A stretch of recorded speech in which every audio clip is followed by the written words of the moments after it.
Hi friends! Today I will show you how to attach teddy bear eyes made from glass. Use pliers to gently squeeze the metal loop on the back of the eye. Don't press too hard, the glass eye might break like this. Thread a strong thread through the loop.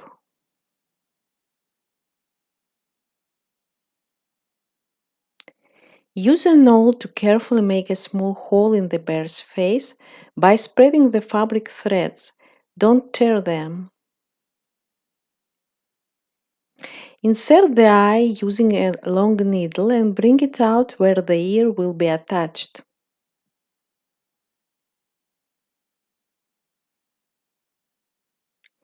Secure the thread with two knots and hide the ends inside the head.